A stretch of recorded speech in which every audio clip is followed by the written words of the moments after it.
Dronity, tu comunidad de mapas con drones, episodio número 23.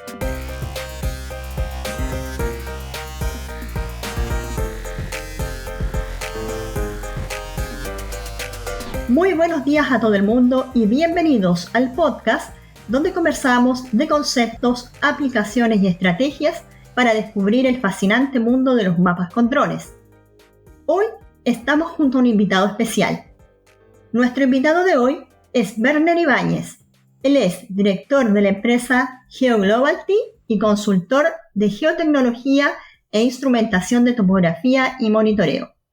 Bienvenido, Werner, y un gusto que hayas aceptado la invitación a conversar de los temas que nos interesan, los drones y sus aplicaciones en el mundo de los mapas. Bienvenido. Bueno, un saludo cordial a todas las personas que participan de este podcast. En primer lugar, quisiera dar el agradecimiento aquí a Dronity y a todas las personas que trabajan en este equipo por esta invitación y, bueno, abierto a tratar de poder compartir experiencias, conocimientos y si hay alguna consulta en específico que alguien quisiera hacer, encantado de poder contactarla. Muchas gracias, Werner.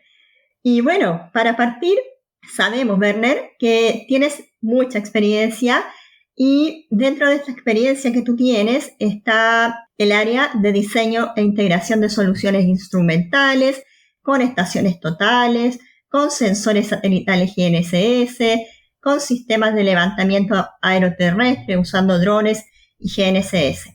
Además, tienes en tu empresa, prestan cierta capacitación y soporte en pre y postventa con instrumentación óptica electrónica para posicionamiento espacial.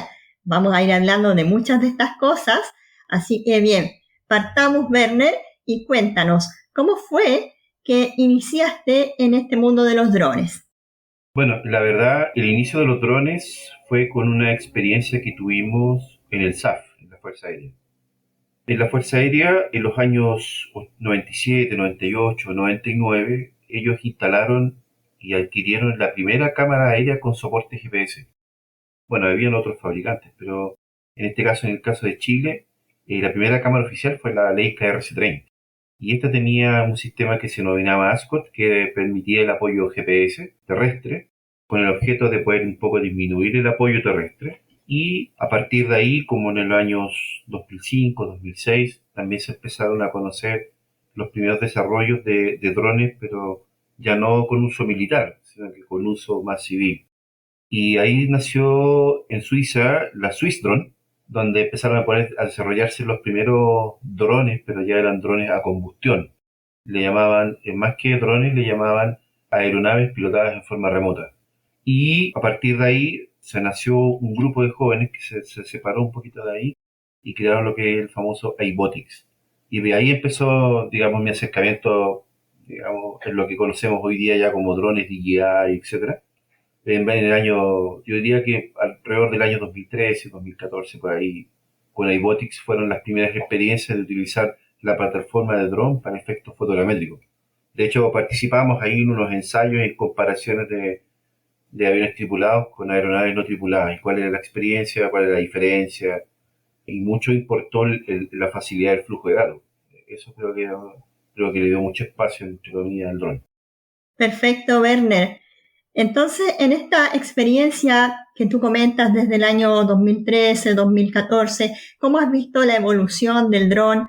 Tú mencionaste varias cosas primero, ¿cierto? El apoyo terrestre, el trabajo del flujo fotogramétrico con las cámaras, ¿cierto? Aerotransportadas.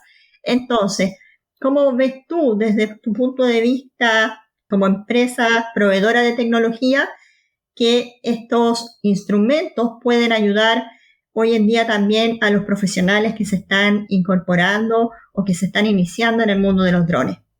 Bueno, yo creo que el mundo de los drones ha tenido una velocidad vertiginosa como concepto de dron, concepto como una unidad aeronave no tripulada, por decirlo de una manera. Creo que el efecto de uso militar evidentemente ha hecho impulsar que el hecho de no tener en riesgo una persona humana en el ejercicio de la aeronave y del vuelo propiamente tal, ha hecho que el dron sea una herramienta que no necesariamente sea para el mapeo, como es el caso que estamos viendo ahora, sino para muchas otras opciones, por ejemplo la agricultura. Entonces, contestando derecho a la pregunta, creo que ha sido muy vertiginoso y creo que de repente ha sido demasiado acelerado y no le hemos tomado el peso a lo que significa el uso del dron como una tecnología para el mapeo, voy a llamarlo el uso del mapeo profesional. Me refiero tomando en consideración las escalas, productos finales, digamos, la validación justamente del producto final. Creo que en la introducción del dron y por otro lado también el automatismo del proceso de las imágenes ha ido un poquito de la mano. O sea, creo que de hecho los fabricantes actuales de software, los tres principales, que podrían ser lo que es Agisoft, lo que es Pix4D y esta otra que se llama Correlator 3D, por ejemplo, que es un software muy bueno, tienen productos ya que son o para drones o para cámaras 23x23 o imagen satelital. Entonces, en general ha sido un desarrollo súper rápido.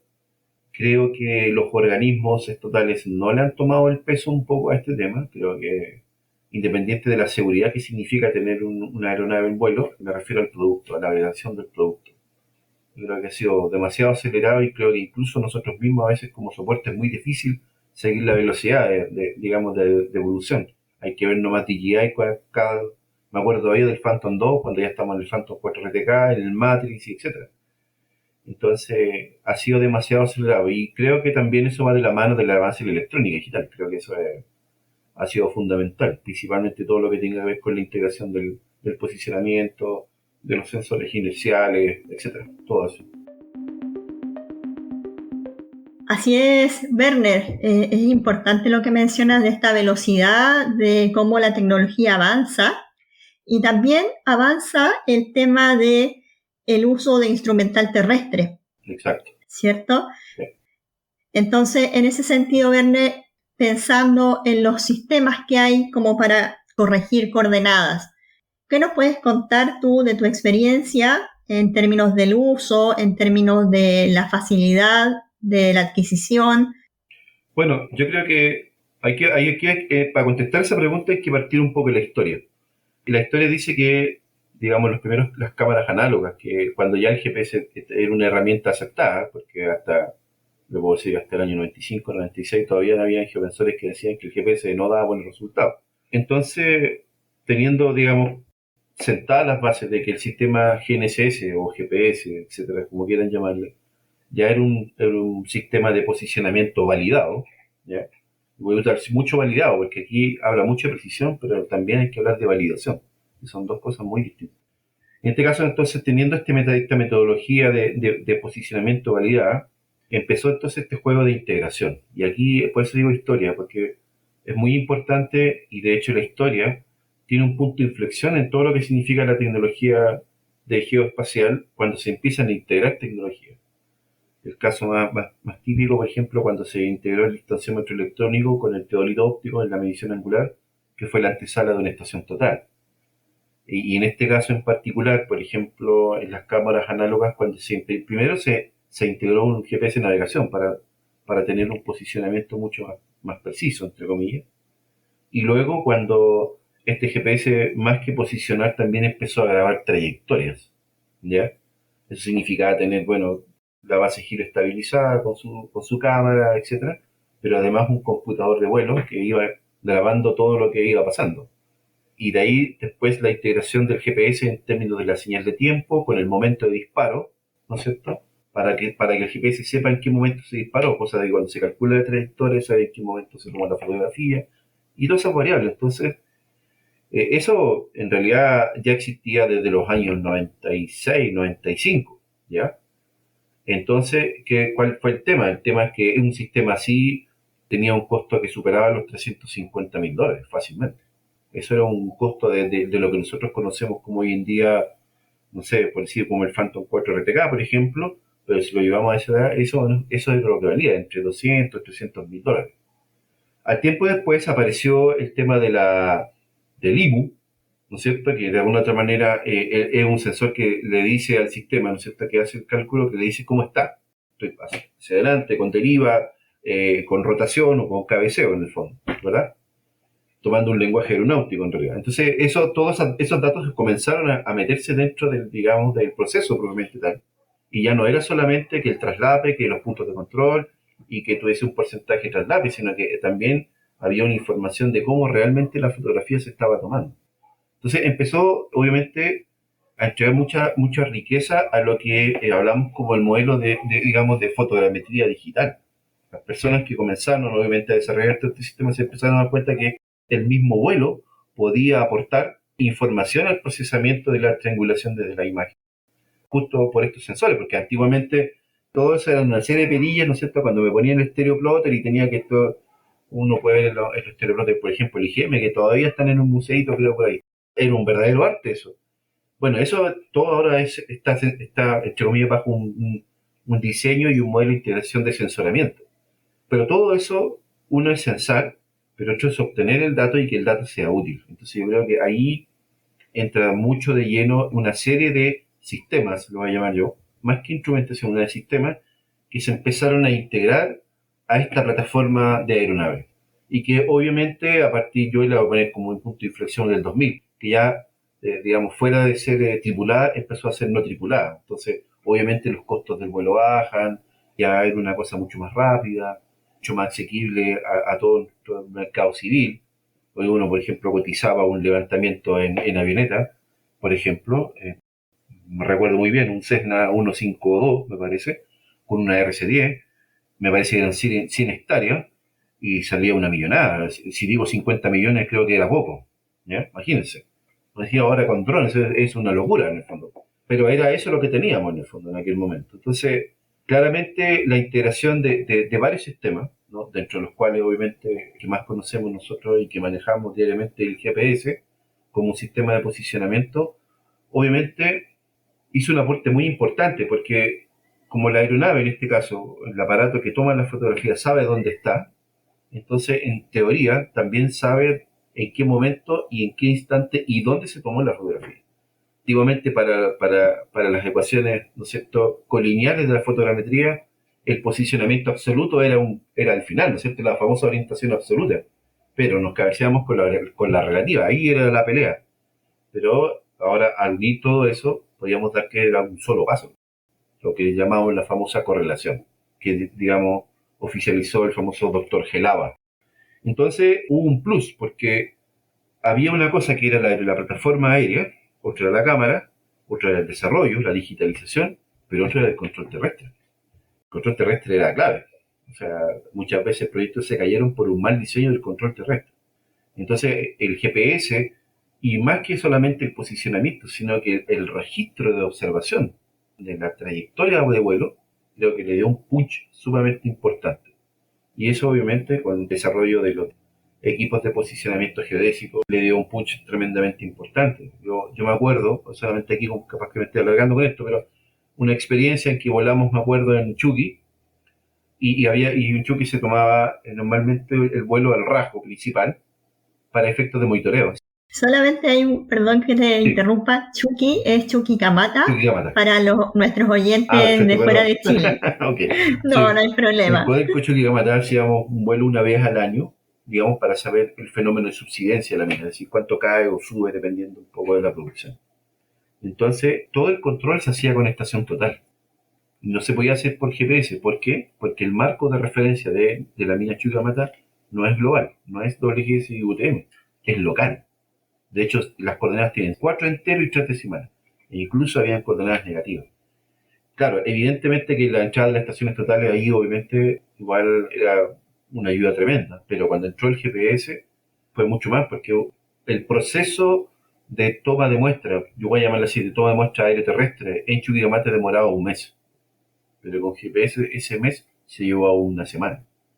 Entonces ustedes se imaginarán el costo que significa en pertrechos, materiales, personas, etcétera, reducir eso en 3 semanas. Entonces, evidentemente que la entrada, pero hay una cosa que yo siempre quiero corregir de los profesores y que he escuchado en varios podcasts, que es la entrada, más que de instrumentaciones, yo le quiero llamar sensores, ¿ya? Siempre voy a hablar de sensores, porque cuando uno integra sistemas, uno tiene que hablar de sensores. Por ejemplo, en este caso, obviamente, el sensor GPS no es un sensor, porque él calcula, pero desde el punto de vista de instrumentación entrega posicionamiento. Entonces, actúa bajo cierto modelo como un sensor de posicionamiento, pero el posicionamiento no se mide, se calcula. Por eso que a muchos no les gusta decir que el GPS es un sensor, pero bueno, en la aeronave sí, se trabaja así, ¿de acuerdo? Yo no sé si eso, con esto contesté un poquito la pregunta, pero es clave, o sea, el desarrollo tecnológico de la instrumentación terrestre fue clave. Werner, tú mencionaste el concepto del diseño terrestre en términos de la planificación. En ese sentido, Werner, en este diseño, en este uso de sensores, de instrumentación, Sí. hoy en día, el tema, por ejemplo, de la captura de puntos de control terrestre, de RTK, de PPK. En ese sentido, ¿cómo tú ves el diseño, digamos, de la planificación terrestre? En la jerga aeronáutica, nosotros hay una etapa muy, muy importante que es el famoso prevuelo, que en el fondo es la planificación de la misión propiamente tal. Ahora, yo creo que eso se aplica mucho en la parte fotogramétrica. Yo creo que la planificación en un trabajo fotogramétrico es clave. ¿Por qué lo digo? Porque hay una cosa que es la toma de la muestra propiamente tal aérea, no sé qué es la captura de imagen, pero también es importante tener en cuenta la textura de la imagen que voy a tomar. Es decir, voy a poner dos casos extremos. Si yo, por ejemplo, voy a hacer fotogrametría a la Antártida es todo blanco, entonces no tengo cómo diferenciar qué es esta arriba, qué está abajo, o incluso qué está a la izquierda, derecha, etcétera. Es muy difícil. Entonces, por eso la planificación, digamos, de la textura, ¿no es cierto?, de la superficie en términos de imagen que uno va a tomar es clave. ¿Por qué digo esto? Porque esto ayuda mucho a lo que es la etapa de correlación de imagen, o sea, cuando el software comienza a crear los pares estereoscópicos. Eso es clave. Ahora bien, en ese sentido, quiero hacer ahí una precisión en cuanto a la forma de procesar la imagen y a la estrategia de procesar la información. ¿Por qué lo digo? Porque, por ejemplo, bueno, no sé si puedo hablar de productos, entre comillas, pero voy a hablar de algunos. Por ejemplo, Pix4D es un software en el cual tiene muy bien automatizados estos parámetros y funciona muy bien en la medida que la textura de imagen caiga dentro de ese juego de parámetros, ¿no? O sea, si yo veo, por ejemplo, que tengo un bosque y no sintonizo bien o elijo los parámetros correctos en Pix4D simplemente no funciona. O entrega un producto, pero que definitivamente no es el que yo, con los resultados que yo espero. Así también a Gisoft también le sucede lo mismo. Entonces, yo, como estrategia, yo esa estrategia la dividiría en varias partes. La primera es ver, que uno lo puede ver en Google Earth, ¿no es cierto? O sea, más o menos uno hace el polígono, ¿no es cierto? Lo convierte en KML y ahí uno empieza a ver más o menos cuál es la textura de imagen. ¿Por qué digo la textura de imagen? Porque tengo que, en el fondo, la imagen que yo tomo, tengo que ayudarle al software a formar los pares telescópicos. Entonces yo, por ejemplo, si tomo, imaginémonos, tomo el desierto, por ejemplo, y este desierto es medio plano, al software le va a costar hacer eso. Porque obviamente cuando yo veo, si veo y estoy viendo, imaginándome aéreamente, ¿no es cierto?, la superficie, ¿verdad?, del desierto, es muy regular, es muy similar. Entonces, al software le va a costar. Ahí digo, bueno, probablemente pueda yo agregar algún puntito manual, ¿no es cierto? Control, por ejemplo, que después yo lo pueda utilizar para poder formar un par manualmente, si es que el software lo permite. Entonces, ese tipo de cosas, por ejemplo, es bastante interesante desde el punto de vista fotogramétrico. Ahora, la otra planificación está también desde el punto de vista aéreo, porque tenemos varios factores que son importantes. Primero, el viento. O sea, sabemos que, digamos, el control automático, ¿no es cierto?, de la estabilidad de vuelo de la aeronave en este momento es bastante buena, pero tiene un límite. Entonces hay que tener en cuenta el viento en el momento del vuelo. Luego también la altura, porque claro, uno dice, bueno, la altura la controlo por la escala, perfecto, pero también tiene que ver con el grado de precisión del píxel, ¿no es cierto?, que un poco tiene que ver con la distancia focal y todos esos parámetros de cálculo, pero también tiene que ver un poco, en caso de la altura, en que a veces, por ejemplo, si yo tengo, por ejemplo, en el norte, entre 0 y 50 metros, 60 metros, hay muchos vientos jet stream que me sacan el dron. Entonces, justo él puede estar tomando el vuelo, por ejemplo, ahí, y obviamente esa foto la va a tomar y uno va a ver ahí qué va a pasar. ¿De acuerdo? Entonces, eso es importante. A veces uno puede sacrificar un poquito de precisión elevando el vuelo, pero hace que sea más estable. Ese es otro aspecto que tiene que ver con el meteorológico, y finalmente, y que siempre se me olvida en muchos estos vuelos, fue el marco de referencia, que es sumamente importante, que el profe Leo lo dijo el otro día. Uno tiene que saber cuál es el marco de referencia final con cuál tiene que entregar el resultado. Yo me he encontrado, que me dice, mira, aquí está el plano de la ortofoto, y me encuentro que la ortofoto es PSAT 56, y digo, oye, pero ahora estamos en Sirigas, o sea, ni siquiera el WGS es válido. Incluso les paso el mensaje, ya el IGM el SNIT está sacando los famosos códigos de PSG para Chile. Y esos van variando día a día, ojo con eso. Entonces, los software de hecho ya trabajan con los códigos de PSG. O sea, la planificación claramente es importante. Pero lo ideal para mí, o creo yo, mi sugerencia es dividirla. Uno es el aspecto del vuelo, obviamente la logística es otra cosa. El aspecto del vuelo, otro pensar un poquito en el proceso, donde el software puede tener problemas, y finalmente después el control terrestre que dice relación con el marco referencial. Ahora, ahí en el control terrestre sí es interesante el tema. Porque en el control terrestre, claro, ¿qué es lo que dice, digamos, la mayoría de las lecciones de los profes de fotogrametría? Es 4 en la esquina y 1 al centro y estamos dados. Pero eso solo si funciona cuando está planito todo. Exacto, exacto, pero no es así. Yo, o sea, para mí, por ejemplo, lo ideal sería que cada modelo tuviese un punto, ¿ya? Pero obviamente va a depender un poco de la logística también, porque hay que llegar al área. ¿Sí? De hecho, hay clientes que no les gusta porque es muy difícil, por ejemplo, un terreno boscoso, si no tengo un GPS que pueda captar señal en un tema boscoso. Yo siempre digo, lo ideal es tener la mayor cantidad de puntos de control posible. Eso creo yo que es lo mejor. Pero evidentemente que a veces es muy complicado. Por eso que la entrada de los drones RTK es tan importante, entre comillas. Porque en la entrada del drone RTK geoetiqueta la fotografía y uno puede trabajar lo que se llama como un premodelo. Y ya teniendo el premodelo, hay software, por ejemplo, como el Pix4D, como el Correlator 3D, que me gusta mucho. Uno puede jugar un poquito en el modelo antes de llegar a la absoluta y poner los puntos de control y todo. Entonces, por eso es importante tener en cuenta esa parte de la planificación, ¿de acuerdo? Perfecto, Werner. Gracias ahí. Muy importante lo que mencionas, las etapas de la planificación. En la etapa también de requerimiento, nosotros llamamos de requerimiento la primera etapa, que es antes de ponerte a volar, antes de pensar en ir, es ver, por ejemplo, el marco de referencia, que es súper importante, como el resultado lo necesito. Exacto. Si no entrego el producto, cómo lo necesita mi cliente, cómo lo necesita la persona que va a usar ese producto, al final eso no sirve. Sí, mira, sabes que incluso ahí yo quiero hacer un alcance, que me acuerdo que con el profe Leo lo trabajamos en algún tiempo, tiene que ver con lo siguiente. Es muy importante también que el cliente sepa cuál es el producto que le solicitan, ¿ya? Porque todos dicen, no, si yo tengo ese, la ortofoto, y a partir de la ortofoto o del DEM hago todo. Y resulta que a veces yo no necesito hacer un vuelo creando espacio estereoscópico, a lo mejor yo necesito vectorizar. Y para vectorizar yo levanto el dron, unos 150 metros, le saco una sola foto al área, y en la foto del área yo después marco 3, 4, 5 puntos, y se autorrectifica. Con una sola foto, claro, obviamente no hay una corrección en términos de la altura, claro, pero para vectorizar yo no necesito la altura, necesito solamente la información 2D. Ahora, evidentemente que si le están pidiendo información de altura, modelo digital de terreno y todo lo demás, claro, ahí ya tiene que ser el parestereoscopio, ortofoto y todo el flujo que conocemos. Pero si el cliente, por ejemplo, le dice, no, yo no me interesa nada de cuota, me interesa solamente marcar los ejes porque voy a hacer una planificación planimétrica. Bueno, para eso no necesita la ortofoto. No necesita tampoco volar todo un área haciendo parestereoscópico. No necesita ni siquiera tener GPS en el dron, simplemente levantarlo bien, estable, y tomar, bueno, puede ser más de una fotografía para saber cuál es la mejor, y luego toma la imagen, y ahí hay 3 tipos de ortorectificación que se pueden realizar.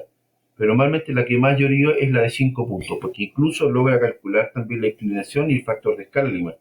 Y yo puedo vectorizar. Yo he hecho ensayos, de hecho, por ejemplo, en las municipalidades, y hemos comparado ese método, por decir que puede sonar como tan sencillo en realidad, y los puntos claves no han tenido más allá de diferencia de 2 o 3 centímetros.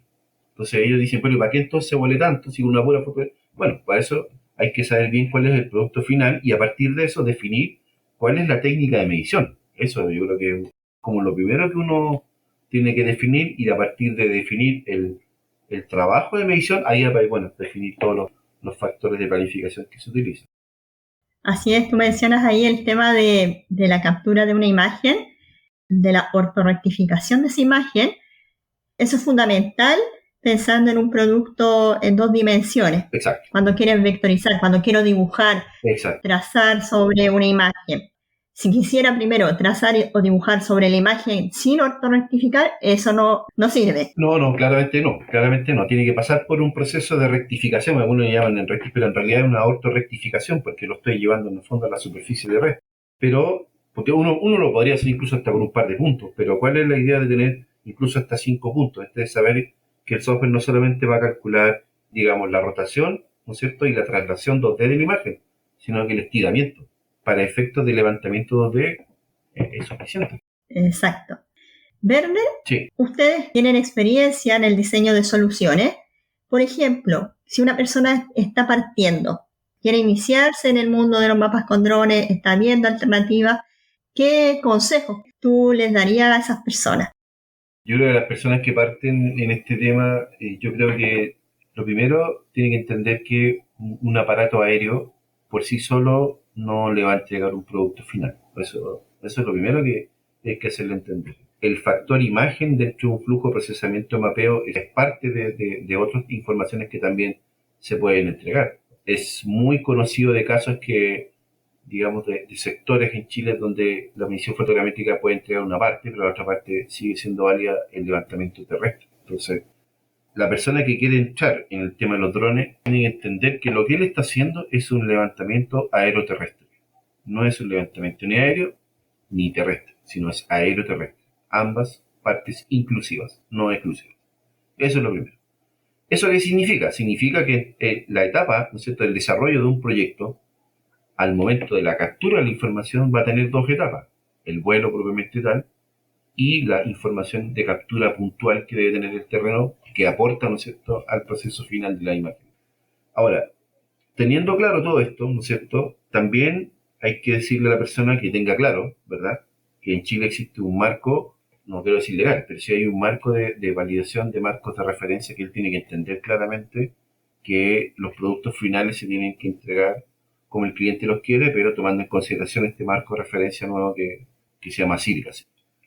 Y a la hora ya de ponerse en marcha con esto, teniendo claro todo esto, yo creo que lo primero que él tiene que entender es que este sistema aeroterrestre se va a componer de dos tipos de, llamémosle, de pertrechos, le quiero poner así, o de elementos de trabajo. El primero es el aéreo, que tiene que ser un dron que le permita a él hacer o alcanzar los grados de levantamiento de precisiones que él necesita, porque si yo voy a ocupar derechos de agua no necesito 3 milímetros para ocupar derechos de agua. O voy a querer hacer tipo, por ejemplo, de separaciones de sitios, loteos, por ejemplo, si ya 1 centímetro más, 1 centímetro menos, sí importa. Al vecino sí que le va a importar. Entonces, claro, obviamente tiene que comprarse un dron, obviamente asociado a precisiones centímetros. Y también tener claro que el mapeo no significa que lo vaya a hacer con un dron de juguete, porque eso también he escuchado mucho, los Mavic 2, Mavic 3, los Evi, etc. Claro, muchos dicen, pero han entregado precisiones buenas que a mí me sirven. Y eso es clave. Una precisión que a mí me sirve para mi trabajo, pero que no necesariamente le puede servir a otros. Por eso yo ahí hago una separación entre los drones cartográficos y los drones topográficos. Ahí hay una clave bien importante. No me voy a meter en modelos ni clave, voy a ser de fabricantes, pero sí es importante saber dónde se va a mover. ¿De acuerdo? Y lo otro que sí, y yo le sugiero, es que tenga un GPS de doble frecuencia geodésico en tierra. Eso es clave. Porque si no, va a meter conectaciones totales y todo el cuento, y eso ya encarece mucho el tema. El GPS a él le va a hacer, no digo que le va a hacer todo el trabajo, pero va a ser una herramienta sumamente importante. Creo que eso es como la plataforma, ¿no? Ahora, sí es importante también tener en cuenta, de acuerdo a la exigencia del trabajo, es para dónde voy a crecer. Eso probablemente sea otra pregunta, pero sí es importante o cuál va a ser el siguiente salto. Yo conozco a un cliente que me acuerdo que partió con un Mavic y partió con los GPS nuestros, y después, bueno, cuando nosotros desarrollamos el GPS que pudiese meterse dentro del protocolo de información de los 4RTK, ahora él tiene GPS doble frecuencia y ahora cambió el Mavic y ahora tiene un GPS Phantom 4RTK. Entonces ahí uno puede ver inmediatamente el crecimiento y también le amplía el trabajo a él.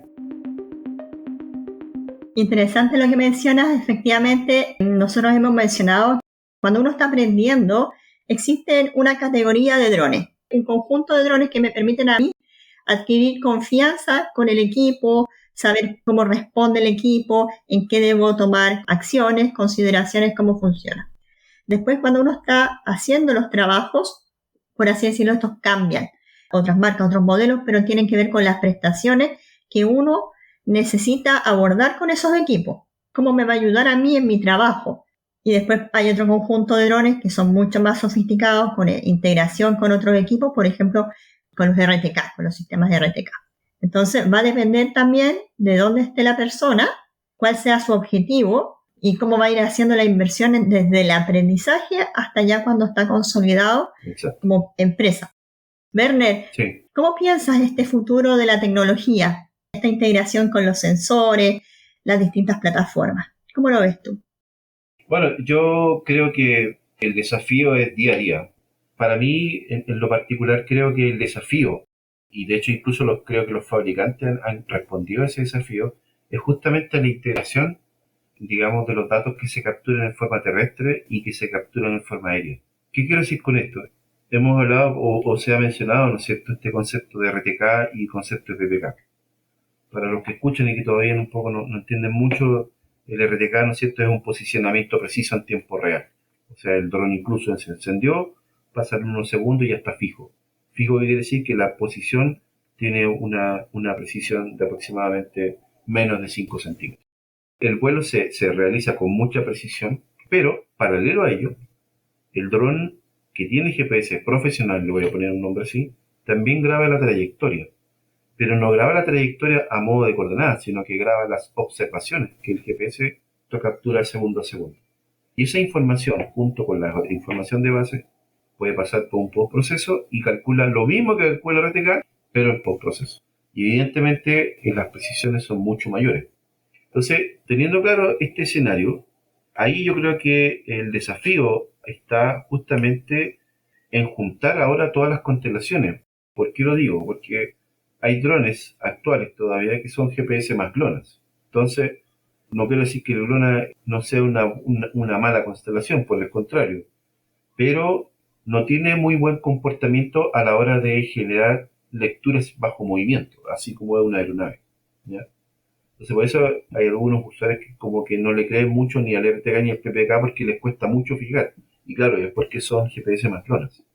Sin embargo, los drones de la última generación, llámese yo diría que unos 2 años aproximadamente, cuando Galileo ya entró y yo este año, bueno, al final del año pasado Beidou, ahora tenemos drones capaces de poder resolver el procesamiento con 4 constelaciones, es decir, GPS, GLONASS, Galileo y Beidou.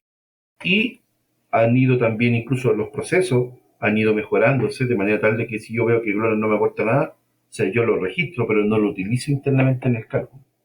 Eso ha pasado o ha permitido que el posicionamiento preciso en tiempo real, llámese en RTK, sea mucho más estable. La gente veía que estaba fijo, pero resulta que al momento de tomar la fotografía, justo en ese instante, el GPS no estaba fijo. Es como cuando uno va con el bastón, ¿no es cierto?, haciendo fotografía y pasa por debajo de árbol y en algún momento pasa flotante, pero al segundo siguiente está fijo. Entonces, eso en el aéreo es clave, porque justamente puede ser que el GPS haya estado flotando justo cuando se tomó la fotografía. Entonces, por eso que el PPK también es tan importante, porque yo tengo 2 fuentes de información. Y eso es otra cosa que también quizás le pueda yo mandar un mensaje a la gente que trabaja con métodos aeroterrestres, que es muy importante tener la mayor cantidad de información. O sea, aquí la redundancia no sobra, al contrario, sirve mucho. Porque uno podría incluso procesar imágenes solo con RTK y después procesarlas solo con PPK. Entonces tiene 2 procesos que son muy distintos e incluso lo puedo utilizar como validación. Entonces yo creo que el futuro de esto, y en cuanto a los sensores, va en primer lugar a tener un nuevo sensor que ya está, pero ya como consolidar, que es el LiDAR. Y yo creo que para mí lo que se viene es juntar la imagen con el LiDAR, o sea que eso sea un solo proceso, como lo hace, por ejemplo, las cámaras ADS. Las cámaras ADS no toman frames, barren en el fondo de la superficie. Entonces tienen una imagen hacia adelante, una en el nadir y otra hacia atrás. Y paralelo a ello también se hace LiDAR. Entonces cuando yo tengo la imagen, imagínense, tengo el DSM, lo parametrizo, puede convertirse en DTM y además se va la imagen. Y todo en un solo proceso. Entonces yo creo que por ahí va un poco, creo yo, o el próximo paso, si es que alguien ya no lo ha hecho o están experimentando, que es la unión del LiDAR con la imagen, pero no separada, sino con un solo proceso. Evidentemente, que va a depender mucho también de lo que yo estoy midiendo. Porque en el desierto funcionaría muy bien eso, pero en un bosque ya hay que tener cuidado, porque en un bosque cuando yo hago LiDAR no consigo un DTM, consigo un DSM. Ahora hay LiDAR que permiten penetrar un poquito el follaje y saber lo que hay en el piso, pero generalmente son DCM, o sea, lo que yo veo en la superficie en el fondo. Pero si eso yo lo puedo meter en un solo proceso, creo que sería un avance importante. Hay mucho por explorar y, bueno, futuros negocios también vinculados a lo que mencionas, Werner. Werner, ya para ir finalizando, porque mi yo del futuro que tiene que editar. ¿Ya? Está bien. Disculpe si me he alargado un poquito en los... No, es súper interesante lo que estás hablando, todos los conceptos, todas las experiencias, toda la historia que nos has contado, está muy buena para todos nuestros oyentes. Una última pregunta, ¿me puedes decir que sí o no? ¿Te gustaría dar el contacto para que si hay oyentes que te quisieran contactar, ya sea para conocer lo que tú haces, el tema de tu empresa, ¿te gustaría? Ningún problema, contáctenme nomás. Y me pueden seguir también en las redes sociales. Hay muchos de ellos que ellos saben que yo ahí soy bien busquilla y les estoy contestando, metiendo la cuchara en varias partes. Así que no, encantado. Lo pueden escribir cuando quieran. Perfecto, vamos a dejar entonces esos datos en las notas del programa. Sí, claro que sí. Y que también te busquen en LinkedIn. Tú Sí. siempre estás publicando mucha información muy buena que también puede ser interesante. De hecho paso el aviso. Yo estoy publicando diariamente, bueno, ahora lo he dejado un poquito, pero siempre este fin de semana no lo tomo, es el estado de las constelaciones. Producto, ustedes saben, de la crisis Ucrania-Rusia, hay mucho temor de lo que va a pasar con GLONASS, ¿ya? Me han llegado muchas preguntas. Y para contestar esa pregunta, aprovechando este podcast, no hay ninguna noticia oficial de que GLONASS se apague. Pero tampoco puedo asegurar que en el día de mañana no se haga. Eso es así, ¿de acuerdo? Entonces, yo estoy normalmente enviando, hasta el momento, el sistema ha funcionado bien, se siguen rastreando, los datos siguen siendo válidos sin ningún problema, pero sería muy interesante que ya ahora los sistemas que están usando con el cliente no sean solamente GPS, sino que sean GNSS, o sea, que tomen las 4 constelaciones. Ese es mi consejo para aquellos que todavía están, o cambio o no mi GPS, o sea, si lo van a cambiar, sí, pero que sea GNSS, porque yo he visto usuarios que tienen GPS muy caros, pero siguen siendo GPS más GLONASS, entonces están en una situación muy sensitiva, entre comillas, porque por ejemplo, si apagaran GPS, GLONASS y Galileo, Beidou por sí solo todavía nos puede ayudar. Muchas gracias, Werner, por las palabras, por tu experiencia. Primero que todo, muchas gracias a Cassandra por la invitación, a Dronity también y a todo el equipo que trabaja ahí por esta invitación a compartir experiencias. La verdad que yo me siento muy cómodo entregando conocimiento y seguramente varios de los que están escuchando saben de eso. Y es rico sentirse parte, a pesar de que, como decían algunos, yo no tengo la especialidad digamos, de cartografía, ni de geodesia, ni de geodansor, ni topógrafo. Pero gran parte de mi formación y mi vida profesional se ha desarrollado en este entorno. Es una especialidad que yo siempre digo, es una linda especialidad. Por el contrario, muy contento de haber participado con ustedes. Y bueno, si quieren hablar de otro tema, yo encantado ahí participar. Así que muchas gracias y un saludo cordial a todos y que se cuiden. Gracias, Werner. Bien, con esto ya vamos terminando. Muchas gracias por haber escuchado este episodio y por hacer crecer esta comunidad. Si quieres que hablemos de algún tema que te interese, cuéntanos en dronity.com/contactar. Nos vemos en el próximo episodio. Saludos.